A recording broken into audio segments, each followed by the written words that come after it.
l'honnête citoyen peut enfin dormir en paix devant son téléviseur. Désormais, loi et ordre riment avec Escureté 5-0.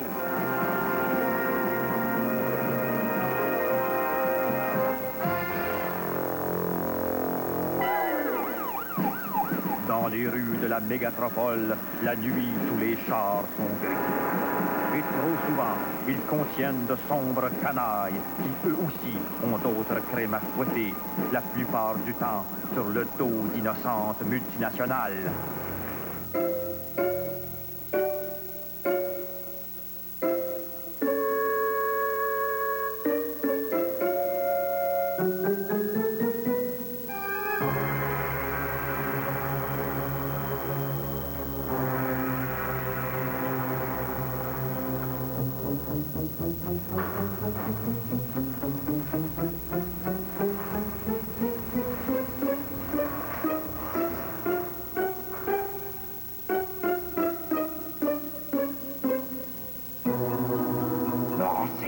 Des faux, Rudolf. C'est censé être des rayons laser, pas des masquinés. Qu'est-ce qu'on va faire maintenant? Pas de problème, Kurt. Le plan va fonctionner comme prévu. Oh. Enfile ceci.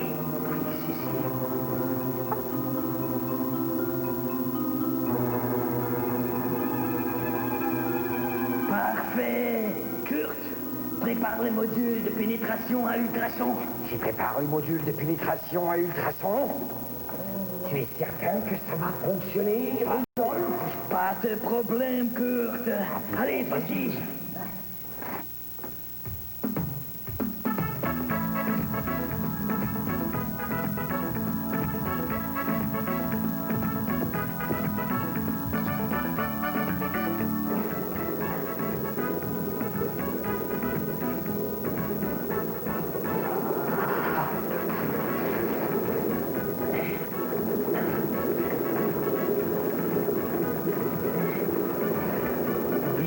La lèpre, non. Virus de la peste, non. Virus de télémétropole, non.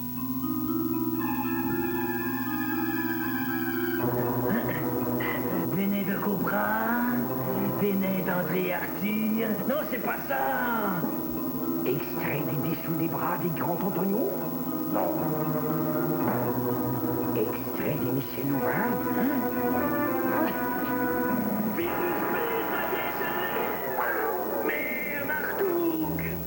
Tu m'as arrosé la main avec les virus des Michel Louvain, Rudolf. Rudolf, il faut nous séparer. Tais-toi, Kurt, tu vas nous faire découvrir. Oui,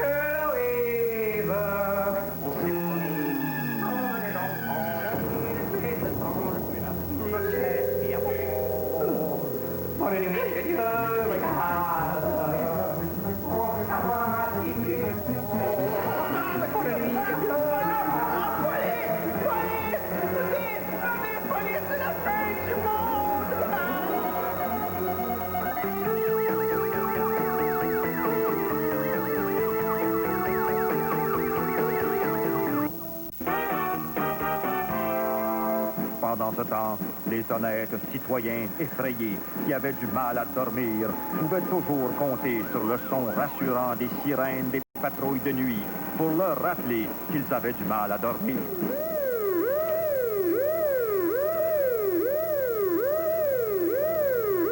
Dans les temps sirènes, le soir, ça commence à chauffer. On la fera repartir à 3h15 du matin. Là, je vais pouvoir conduire en fou partout dans les rues comme ça on poursuivait quelqu'un? Ouais. Mais que je te vois pas tirer par la fenêtre avec ton fusil comme l'autre fois, là. Je n'avais pas vu que la vitre n'était pas baissée. Le tronc, ça se baisse pas, un pare-brise. Attention à toutes les voitures. Attention. Un 613 ou 1830 carcinogène. Ah, c'est dans le quartier industriel.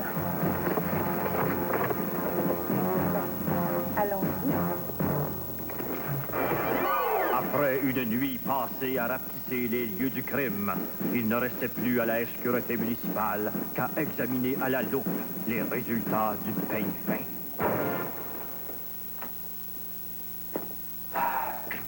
Pépin, sais-tu quelle heure qui est?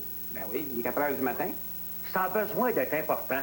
Ça me fait rien de me faire réveiller, mais pas quand je dors. Un petit café, peut-être? Non, laisse faire, ça va assez mal de même. C'est quoi cette affaire-là là, de laboratoire Hussein?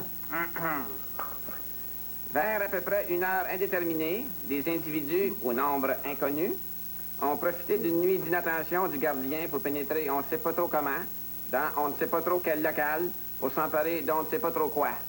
Ben, excellent, Pépin. Je pense qu'avec ça, on les tient. Beau travail, chef. Ah, vous voilà, vous autres. J'espère que vous allez être aussi accablant que le caporal Pépin. Faites-vous-en pas, capitaine, on a apporté le lieu du crime. Neutron a tellement de grande boîte. Alors, qu'est-ce que vous avez trouvé? Bon, tout d'abord, des traces de break suspectes trouvées dans le stationnement du laboratoire. Ça a l'air d'être des Michelin, Pépin. D'après moi, là, il devait être 2 voleurs. Comment ça? Ben, un qui paye sur le frein, puis l'autre qui tient le caleçon en dessous du pneu. Excellente déduction, Pépin. Merci. Ensuite? Les voleurs, sans doute au nombre de 2, ont pénétré dans la zone interdite du laboratoire. Est-ce que vous avez poudré pour des empreintes? Alors ça, il y en avait partout sur le plancher. Comment ça, c'est planché? Moi, ça se fait qu'il marchait ses mains de même. Faut pas laisser de traces de pas. Ils sont brillants. Mais non, il s'agit pas d'empreintes digitales. Ouais, c'est des empreintes orteillales. Les intrus étaient nu-pieds. Commence à sentir mauvais, cette affaire-là, Pépin. Et en fait, là, on pense qu'il était tout nu parce qu'on a trouvé 2 déguisements de limbo dans la ruelle juste en arrière du laboratoire. C'est un quête mêlée, là. Un itinérant qui demeure dans une poubelle de cette même ruelle jure qu'il a entendu, là, je vous cite ses propres mots, des bruits de Michel Louvain. Des caleçons freinés, des empreintes digitales nues, des limbos qui se déshabillent avec Michel Louvain. Je comprends plus rien, voilà, là. Ah, enfin, quelqu'un ici qui dit quelque chose de sensé. Ah, puis il y avait une autre chose aussi, hein. Ah, semblait que ça ne peut pas durer. J'ai interrogé le gardien de sécurité, puis il se souvient même pas à quoi il rêvait. Bon, ben, en tout cas, les enfants, on va aller dormir là-dessus. Pépin, demain matin, à la première heure, je veux rencontrer un représentant des laboratoires Hussein. Chef, c'est parce qu'on est déjà à la première heure demain matin. Justement, voilà Madame Hussein.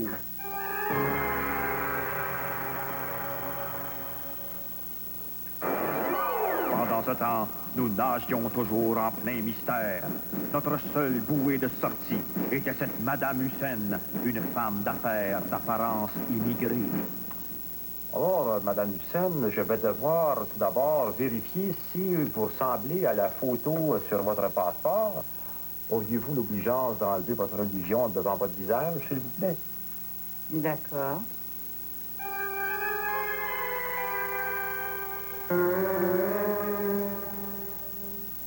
C'est bien ça. Alors, c'est quoi cette affaire-là de fin du monde, là? C'est-tu grave? Je préférerais vous parler seul. Pas de problème. Pépin?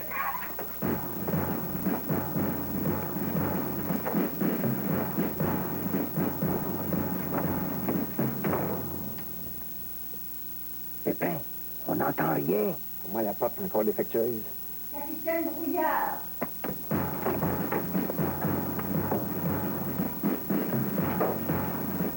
Alors, Madame Hussein, excusez-nous pour ce contretemps. Capitaine Brouillard, comme vous savez, notre compagnie est à la fine pointe dans le déversement accidentel de matières toxiques dans les égouts, toujours dans le cadre d'expériences légales sur la mutation chez les rats. La mutation chez les rats, Pépin, c'est une bonne affaire, ça, rendre les rats muets. C'est vrai, on les entendra plus gratter. Alors, félicitations, Madame Hussein, pour votre progrès de la science. Mais vous comprendrez que nous autres, ici, à la police, qu'est-ce qui nous intéresse? De savoir c'est sur quoi les voleurs ont posé la main basse. Est-ce que c'est des crissements de pneus de Saint-Amable? Est-ce que c'est des barils remplis avec du Saint-Basile? Ou quoi? Je crois que nous avons affaire à des terroristes. Pépin, je veux un rapport complet sur les allées et venues de Fidel Castro depuis les 25 dernières années. Écoutez, ils nous ont volé un virus de souche révolutionnaire. Souche? Pépin, je veux un rapport complet sur tous les castors qui sont allés visiter Cuba depuis les 10 dernières années. Fidel Castor. Il s'agit du redoutable virus B. B comme dans vitamine? B comme dans Barbe de Fidel Castro? Non. B, comme dans Bariole. Pépin, as-tu entendu ça? Ça a l'air grave. Pouvez-vous répéter ça, Madame Hussein? Bariole. Me servant de mon heure de dîner, j'en profitais pour faire une bonne nuit de sommeil et revêtir un uniforme fraîchement pressé d'en savoir plus sur ce sale virus. Allons-y, docteur Moquette. Eh bien, je vais vous dévoiler la biographie du célèbre virus B. N'hésitez pas à m'interrompre si vous avez des questions. Oui, Est-ce que je peux poser une question? certainement. Oui, c'est correct. Ça répond à ma question. Donc, il y a un mois, le professeur Anthrax Fungus isolait pour la première fois le redoutable virus B dans une bouteille noire. Ce virus est extrêmement redoutable car il est atteint d'une maladie incurable. La variole.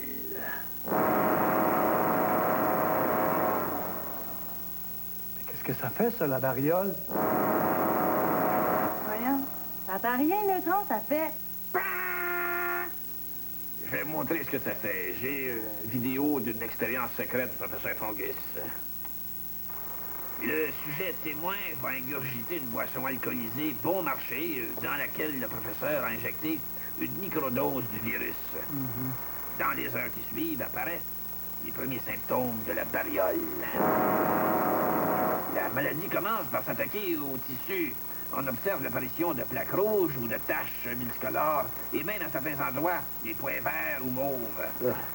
De fil en aiguille, le virus se répand sur toute l'étendue du corps au complet. C'est pas possible. Mais là où les choses se gâtent, c'est quand le virus atteint le cerveau et commence à attaquer la fibre même de la personnalité. Je vais remettre le son et vous pourrez constater par vous-même les effets dévastateurs de la maladie dans sa phase terminale. Regardez-moi ça, j'ai le deal du siècle pour vous autres, là. Une magnifique Datsun 512, 1978, flambant neuve, avec seulement juste 198 000 km son troisième moteur. Regardez-moi ça, c'est une cigarette-là, sans jamais bien servi, ma chère madame. C'est formidable. Ouais, laissez-moi vous dire, ma petite madame, les Japonais, rien qu'eux autres pour faire des chars usagés de même. Et monsieur, lorsque vous voulez pas l'acheter, ben hey, là, wow! Vous l'avez deviné, le virus B paralyse toutes les fonctions du cerveau, sauf les neurones qui servent à vendre des auto-usagers. Mais c'était écœurant, ça, docteur Moquette. Si quelqu'un réussit à répandre ce virus-là dans la population et que tout le monde se met à vendre des auto-usagers, j'ai calculé qu'à moins que 2 semaines, toute l'économie nord-américaine va être à terre. Pas vrai. Il n'existe pas un vaccin, un antidote? Ouais. Le professeur Fungus n'a pas pu terminer ses travaux. Il est mort ce matin dans un accident de nudisme. Non. Comment ça, un accident de nudisme?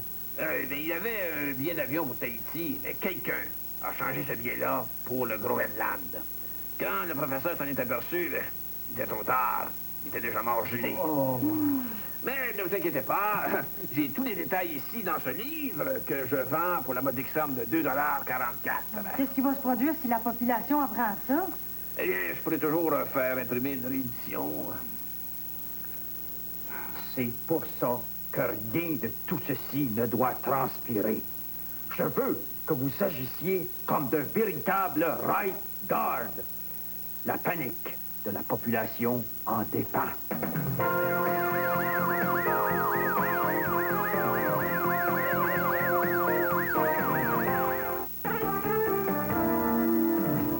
Malgré les réticences du commandant Frappier à associer son nom à des expressions à caractère efféminé, je n'avais pas d'autre choix que de le mettre au parfum. Entre, Gustave. Henri-Paul, c'est la fin du monde. Je le sais. Moi aussi, je viens de lire les critiques sur notre dernière émission Bonne Nuit. Les jubés de tuyaux d'orgue de journalistes, là. On leur en faire, moi, avec la police, c'est pas comment faire la télévision.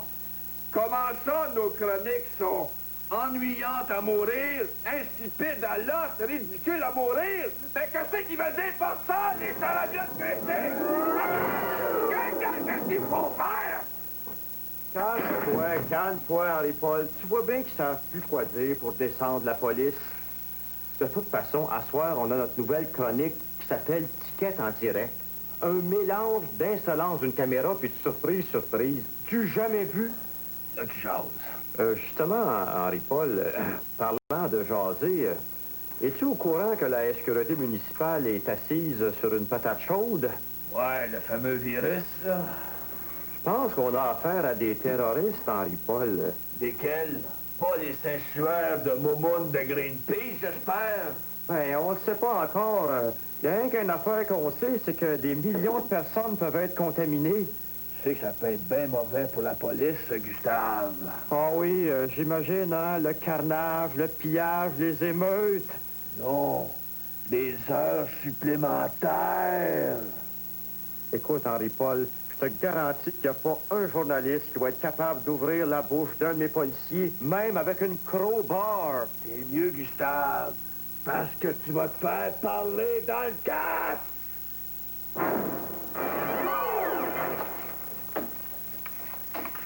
Salut, mon neutron. Quoi de neuf? Non, Monsieur Chahut, les journalistes n'ont pas le droit d'être ici. Mais voyons, neutron, j'ai même pas de film dans mon micro. Essayez pas, Monsieur Chahut. J'ai plein d'affaires à pas vous dire. Écoute, neutron, tu peux me faire confiance. J'ai pas une perruque sans tête comme Normand Lester, moi. Et à part de ça, je t'ai apporté un beau cadeau. Hey, c'est quoi ce livre-là? Tous les détails, ça a l'air intéressant. Touchez pas à ça. Ça m'a coûté 2,44 $. Écoute, neutron, je t'échange ma crowbar contre ton livre. Personne va pouvoir dire que je t'ai acheté. C'est ton livre que j'achète. Ouais. Pendant ce temps, alors que nous nous confondions en conjonction pour savoir qui avait volé le virus, les bandits, eux, ne le savaient que trop bien. C'est quoi, Bert? Tu vas attirer l'attention sur nous. Ne t'en fais pas, Gert, je vais te venger. Le virus P est à nous. Nous allons passer à l'action selon le plan prévu. Tous ces erreurs me demandent. En effet, toujours assis sur la fine pointe de l'actualité, je viens de démasquer en primeur une sournoise épidémie qui va s'abattre de tout son long sur le Québec et à côté de laquelle la perruque de Normand Lester peut aller se rhabiller, la variole. Ce virus virulent contre lequel il n'existe aucune granule homéopathique est présentement entre les mains griffeuses de sanguinolents terroristes très inconnus de la police. Déjà, j'ai réussi à déterrer une première victime de la variole.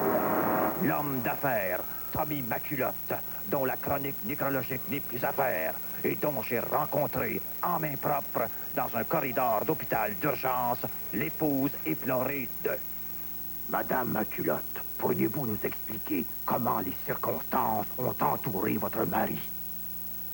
Mon mari a toujours eu l'apparence d'un bel homme, hein?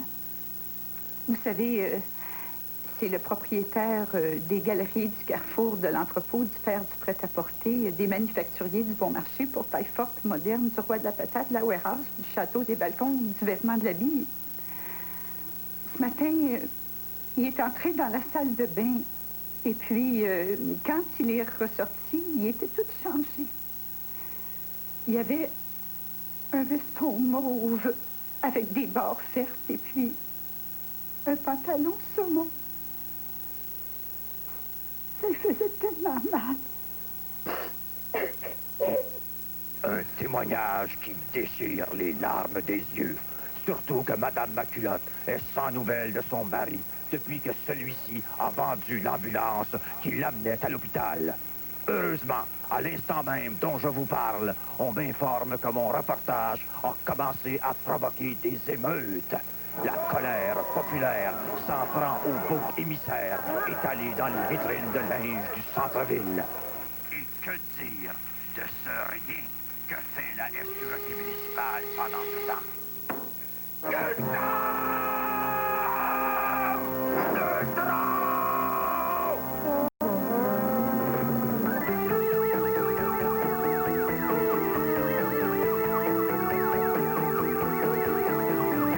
Neutron, ce qui rentrait par une oreille sortait par l'autre. Par contre, la sécurité municipale avait enfin mis la main sur un témoin important, en la personne de Madame Maculotte. Et ce, même si Jean-Marc Chahut s'obstinait à ne pas vouloir nous dévoiler le code postal de celle-ci. Et Neutron, ça a l'air que tu t'es fait parler d'aplomb. Je m'attendais à pire. Bon, on peut commencer d'abord.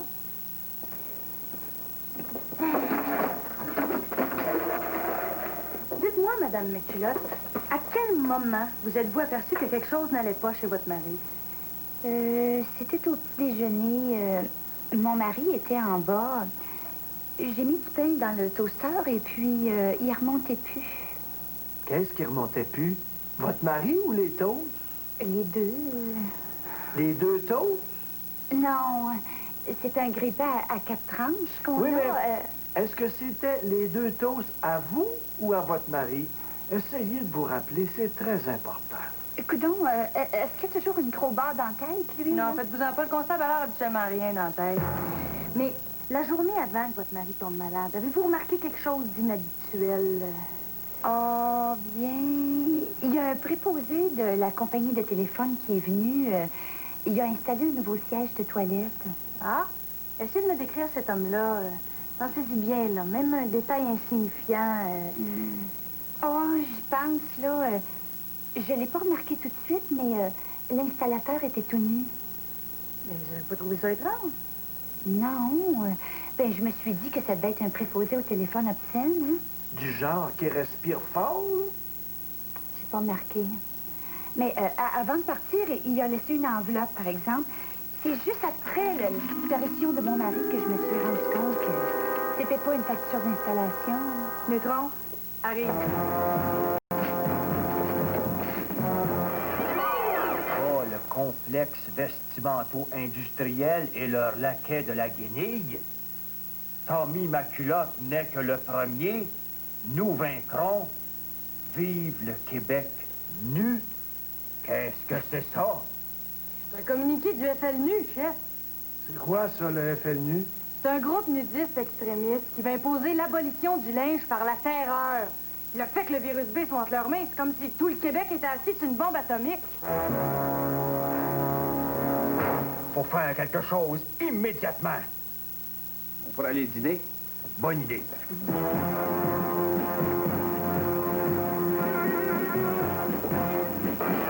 Quatre pâtés chinois plus tard, toute la division s'attaquait à tout ce qui touchait de près ou de loin à quelque chose de tout nu. Le point tournant de nos soupçons avait les yeux fixés sur le quadrilatère le plus suspect de la ville. Ça, ici, c'est le quartier chinois. Ça, c'est le quartier gay. Et ici, c'est le quartier nu. Faudrait l'encercler immédiatement. À vos ordres, chef. Beau travail, Pépin. Là, tous les organismes de forme nue dans le quartier suspect, on les a criblés de peigne fin. Ah, c'est bien ça. Neutron, qu'est-ce que t'as trouvé? Ah, pas grand-chose, chef. Rien de suspect chez les dames de Sainte-Anne-Nu. Puis même chose pour la Ligue de bowling des grosses boules nues. J'ai même vérifié certaines organisations charitables comme Oxfam Nu, puis Jeunes Fesses au Soleil, rien. Puis là, ça fait 6 heures que j'essaye de téléphoner à Revue Nu Canada, toujours engagé. Ben, tiens. Ben, continue, mon Neutron. Puis toi, Pépin, qu'est-ce que t'as infiltré exactement? Ah, je me suis inscrit dans le mouvement naturiste des surdoués du Québec. Ça, c'est comme le club Mensa, mais sans le linge. Tu peux me dire que c'est qu'un gars avec 300 de quotient intellectuel fait là-dedans? Ben, il regarde les fesses des femmes qui ont 300 de quotient intellectuel. Hein? Ça vaut la peine d'être intelligent? Sont-tu dangereux, au moins, ces fesses à Papineau-là? Ah, pas tellement. J'ai assisté à une table ronde nue sur le philosophe des cartes, là. Ah, le monde qui joue aux cartes, j'ai rien contre ça, moi. Moi non plus. Puis toi, Forêt, es-tu bredouille, coudon? D'après les renseignements que j'ai eus, je pense que le FLNU rassemble des mécontents de 3 mouvements radicaux maintenant sur leur déclin. Le Parti communiste. Ensuite, il y a l'IRA provisoire, dont la cellule québécoise est l'IRANU provisoire. Et finalement, les guerrieros du Nicaragua, qui sont mieux connus sous le nom des sans-nudistes. Bon, ben, c'est beau, les gars. Par exemple, ça nous dit pas où c'est qu'ils vont frapper la prochaine fois. Oui. Un paquet pour vous, chef. Qui c'est qui m'envoie ça? C'est le facteur. Eh ben. Forêt. Oui, un instant. Chef, le docteur Moquette veut vous parler. Ben, dis qu'est-ce qu'il veut s'occuper, là. Il est occupé. Ah oui? OK. Chef, c'est important. Puis, qu'est-ce qu'il voulait, le docteur Moquette? Il soupçonne que le virus se transmet par les sièges de toilette. Les prochaines.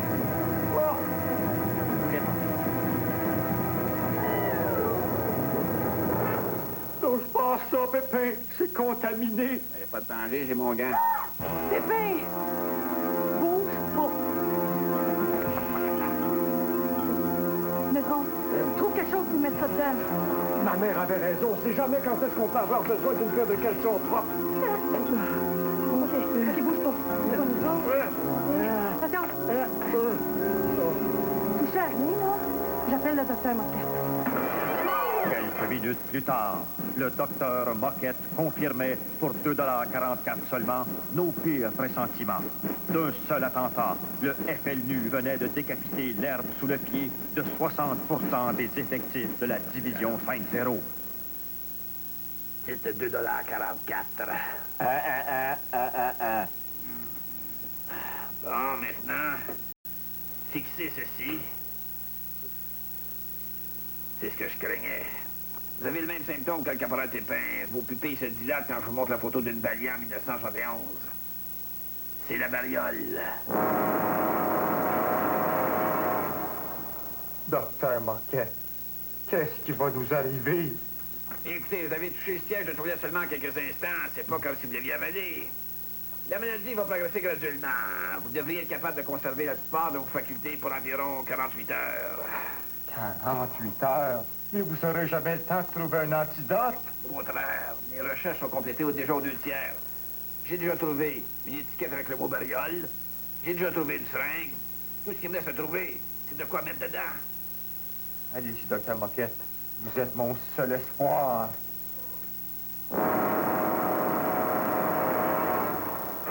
Pendant ce temps, au cœur du quartier nu, les honnêtes citoyens nudistes se tairaient, alors que d'autres, moins innocents, se tairaient aussi, mais pour la raison contraire. Plus je t'entends, plus je te vois, et plus je t'aime. Plus je t'entends, plus je... Tu es en train de me rendre fou! Si au moins tu chantais du Wagner, ça suffit! Claude Morin, s'il vous plaît. Allô, Claude. Ah, ici le colonel Murray de la gendarmerie royale. Ça va? Yeah. As-tu toujours la clé de la toilette du Parlement? Good, good. All right. Kurt, demain verra le triomphe du FNU. Tu dis des mots, encore des mots, toujours les mêmes. Pendant ce temps, le lendemain matin, nous attendions toujours que notre enquête progresse aussi vite que la maladie. Bonjour, capitaine. Bonjour, père. Salut, Neutron. Ça paraît presque pas. En tout cas, j'en commence à avoir mon troc usagé de ce virus-là. Quoi de presque neuf, Forêt? Est-ce que le carburateur Moquette a appelé? Vous voulez dire le docteur Moquette? Oh, ouais, c'est ça, le docteur Corvette. Non. Non, mais je suis certaine qu'il va trouver un antidote avant que vous vous mettiez à vendre des autos usagées. J'espère. Quel fleur qui est, chef? À ma salle de montre, il est 10 heures. Vous êtes sûr que vous avez porté le cadran, là?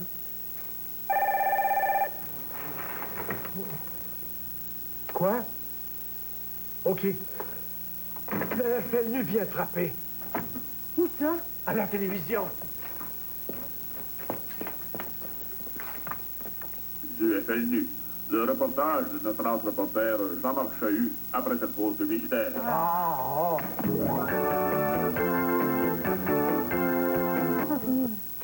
Le FLNU frappe encore. En plein jour, alors que la capitale bourdonne du ronflement de ses millions de fonctionnaires, des terroristes contaminent les cabinets du cabinet provincial s'attaquant au siège même du gouvernement avec le virus de la bariole.